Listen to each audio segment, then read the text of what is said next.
আগামী ঈদ উল ফিতরেও শাকিব খানের Prince cinema নিয়ে দর্শকের আগ্রহ বেশ জমে উঠেছে। ছবির পোস্টারও প্রকাশ পেয়েছে ইতিমধ্যে।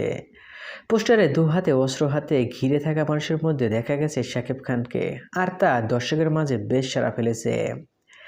ক্রিয়েটিভিটি ল্যান্ডের ব্যানারে নির্মিত এই সিনেমাটি প্রি প্রোডাকশনের কাজ করবেন শুরু হয়েছে ইতিমধ্যে। সিনেমাটির অন্যতম চমক বলিউডের বিখ্যাত চিত্রগ্রাহক অমিত রায়। সালমান খান, রণবীর কাপুরের সিনেমায় কাজ করেছেন যিনি। বুধবার প্রিন্স সিনেমার ছবির পরিচালক আবু হায়াত মাহমুদ একটি পোস্ট করেন। এতে তিনি জানান, অমিত রায়ের সঙ্গে প্রি প্রোডাকশন নিয়ে গুরুত্বপূর্ণ আলোচনা হয়েছে। ওই পোস্টে অমিত রায়, আবু হায়াত, শিরিন চুলানাতেও দেখা মেলে।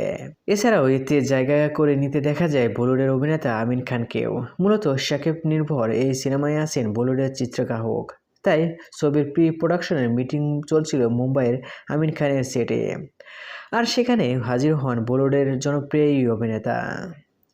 বিশেষ এই মুহূর্তগুলো ছবি পোস্ট করে নির্মাতা আবু হায়াত মাহমুদ লেখেন, অমিত রাদার সেটে প্রি প্রোডাকশনের মিটিং দারুণ হয়েছে।